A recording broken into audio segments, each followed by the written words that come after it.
Now, how to execute the paired t-test. So we are going to take the example of the masses of a group of birds that was measured in August and September.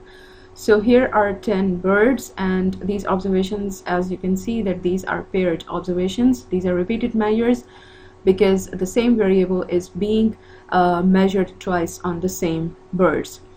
So these are the observations, and then you can see the mean values. So the mean mass of birds weight in August is 11.47 grams, and the mean mass of birds weight in September is 12.35 grams. So apparently we can see that there is a difference in the mean values. And although that difference doesn't look like a huge difference, but still we have to see that whether this difference is significant or no. So our question is there a significant difference in the mean mass of birds between August and September, right? So this is our question. Now, the null hypothesis to test that question is the mean mass of birds is same between August and September samples. So this is null hypothesis, we are assuming no difference. Then the alternate hypothesis, the two-tailed alternate hypothesis, is the mean mass of birds is different between August and September samples. So you have to apply a t-test of repeated measures or dependent means, and this is the formula for the t-test for repeated measures or the paired means. So here you can see that you have the n, which is the number of groups or the number of the sampling units, and you can see d. So what is d? D is the difference between two observations, right? So because this is the paired data, so we have to take difference of each one of these pairs, and that difference is d. Now you can see that there are three factors in the formula. This is summation d, and then it is summation d square, and then this is summation d whole square. So all these three things are different. Summation d means that you take the difference of the each pair individually, and then you take the sum of all the individual d values. So that will be your summation d.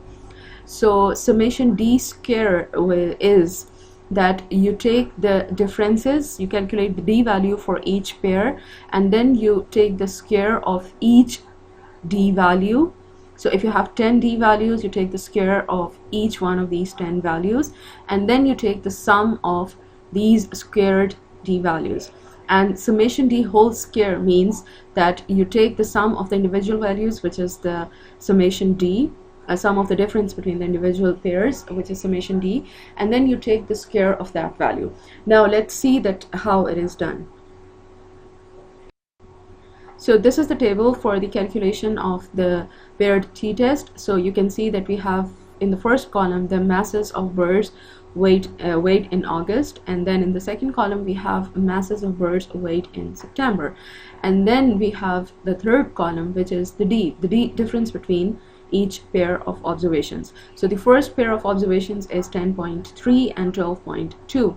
So the difference is 12.2 minus 10.3, and the answer is 1.9.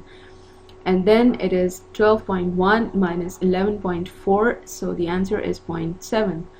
And then you have 13.1 minus 10.9, and the difference is 2.2. And then you have 11.9 minus 12, so the difference is minus 0.1. And then you have 12 minus 10, and the difference is 2. Then you have 12.9 minus 11.9, the difference is plus 1. Then you have 11.4 minus 12.2, and the difference is minus 0.2. And then you have 13.5 minus 11.7, and the difference is plus 1.8. And then you have 12.3 minus 12, and the difference is 0.3. So when you take the sum of this column, the sum is 8.8. So summation d is 8.8. Now the reason that these plus and minus signs are shown here, because when you're going to take the sum of this column, this is going to matter. So because we have the two-tailed alternate hypothesis, so it doesn't matter that if we subtract the value of first sample by the second sample or the value of second sample by the first sample. Only their signs are going to be different, but their summation d is going to be the same, right? So you can try this at your home, and you can try subtracting 12.2 from 10 and then so on, right? So you can do it either way because we are assuming the two-tailed difference. So unless and until we have the one-tailed hypothesis, we can subtract either way.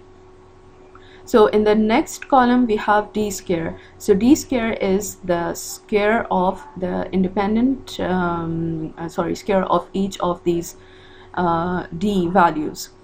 So 3.61 is the square of 1.9, 0.49 is the square of 0.7, 4.84 is the square of 2.2, and then 0.01 is the square of 0.1, then 4 is the square of 2, 1 is square of plus 1, 0.64 is the square of 0.8, and 0.04 is the square of 0.2, 3.24 is the square of 1.8, and 0.09 is the square of 3. Now we take the sum of these square values, and the summation d square is 17.96. So now you see that these two values are different, right? So summation d is different and summation d square is different. Now we move on to the calculations. Next calculation. So here we are. So we have the formula. Now we put in the values. So summation d is 8.8 and n is 10, and summation d square is 17.96. Now the third factor, which is the summation d whole square, is actually the square of summation d. So what is our summation d? Summation d is 8.8. So we take the square of this value, and that will be summation d whole square. Then we have 10 minus 1, and 10 is our number of pairs.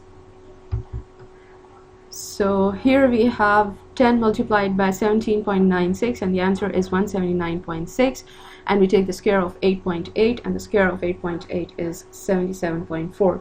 Then we have 9, which is the difference of 10 and 1.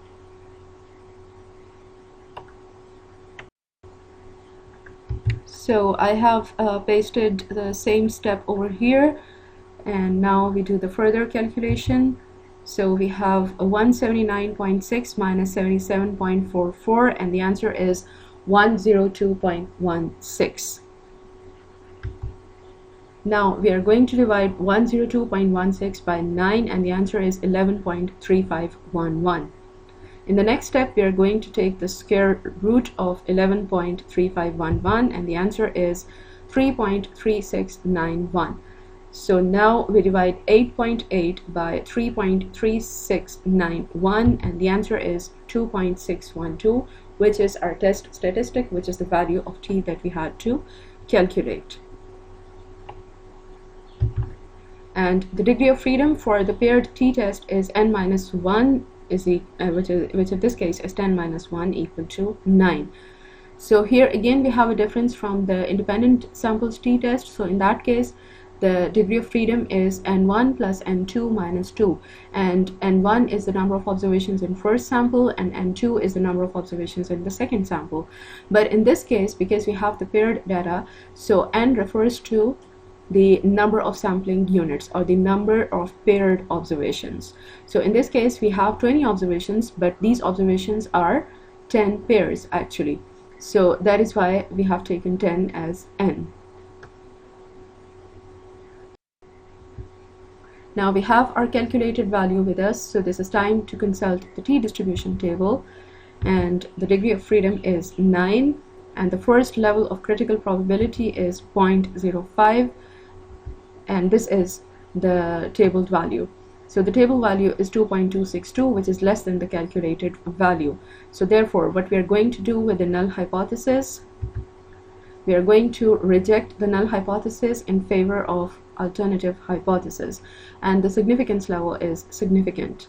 Now we want to see that if it is significant at the next level of significance as well.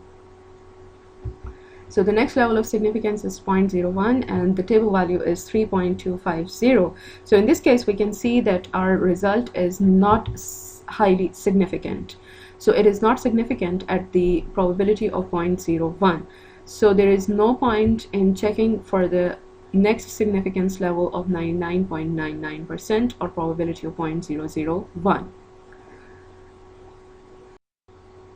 So now it is time to report the results. So our t-value is 2.612, our degree of freedom is 9, and the table value at probability 0.05 is 2.262, which is less than the calculated value. So the calculated value is greater than the tabled value at probability 0.05, and therefore we can say that the mean mass of birds is significantly different between August and September samples. T 2.612, probability less than 0.05. So this is our first example for today.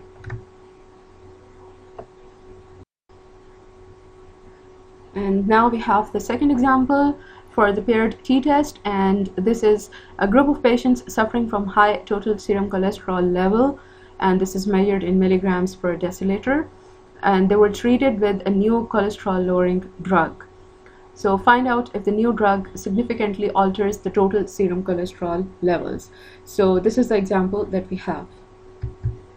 Now the question is, does the new drug alters the total serum cholesterol levels? So this is our research question that we have to check. These are the observations that we have. So you can see that the mean serum cholesterol level before the use of drug is 283.8, and the mean serum cholesterol level after the treatment with drug is 278.2 milligrams per deciliter. So apparently we can see that there is a difference in the serum cholesterol level. So now it is time to see that whether this difference is significant or no. And for that purpose we have to state our hypothesis. So our null hypothesis is the new drug does not alter the total serum cholesterol levels.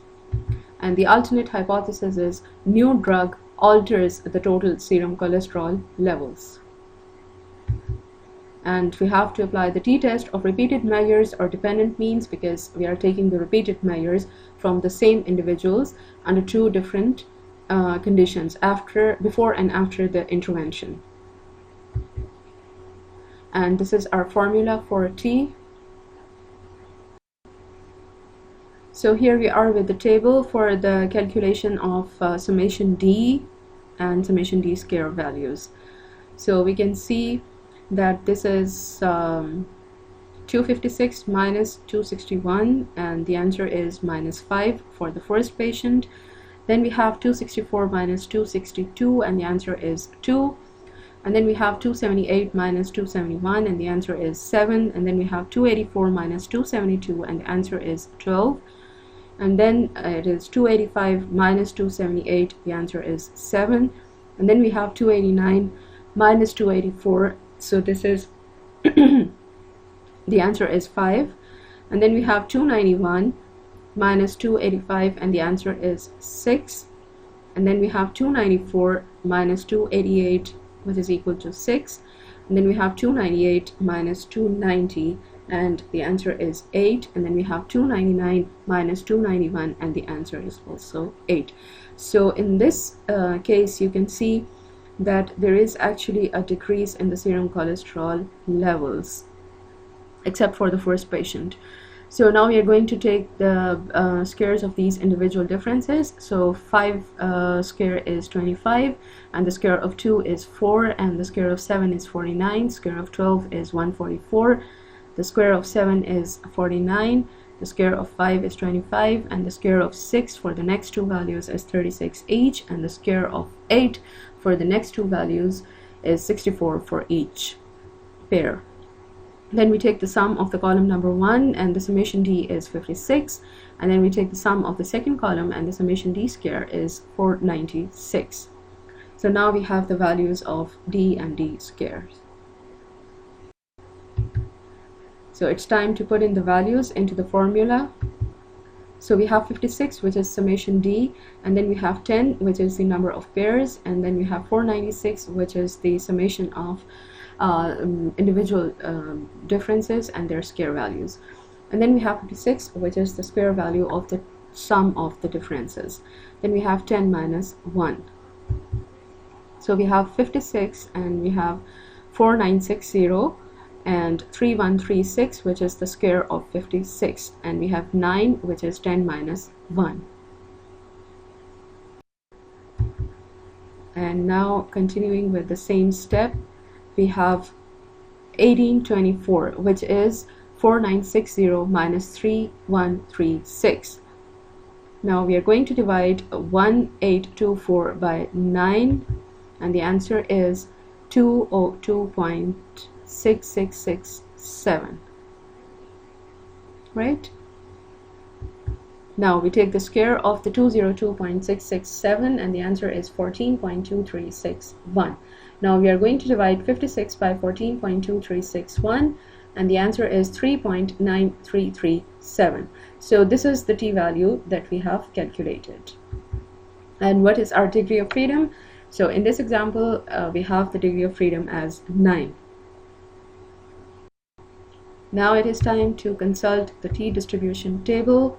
The degree of freedom is 9, and the level of critical probability is 0.05, and the table value is 2.262. So we can see that our calculated value is greater than this value. So we are going to reject null hypothesis in favor of alternate hypothesis, and our significance level at this point is significant, which is 95%. Then we want to see that if this result is significant at the next level as well. So the next level is 0.01, and the table value is 3.250, and this value is also less than the calculated value, so which means that our results are highly significant. So the significance level of our results is 99% as well. Now we wish to see the next level of critical probability, which is 0.001, and the table value is 4.781. But in this case, our table value is greater, so we can say that our results are not very highly significant. And now it is time to report the results. So t is 3.9337, degree of freedom is 9, the table value at probability 0.05 is 2.262, which is less than the calculated value. Then the table value at probability 0.01 is 3.25, which is also less than the calculated value. And the table value at 0.001 is 4.78, which is greater than the calculated value. So what we are going to say is that the calculated value is greater than the table value at probability 0.01. Therefore, the result is new drug highly significantly alters the total serum cholesterol levels. T is 3.934, and the probability is less than 0.01. So this is the result that we got.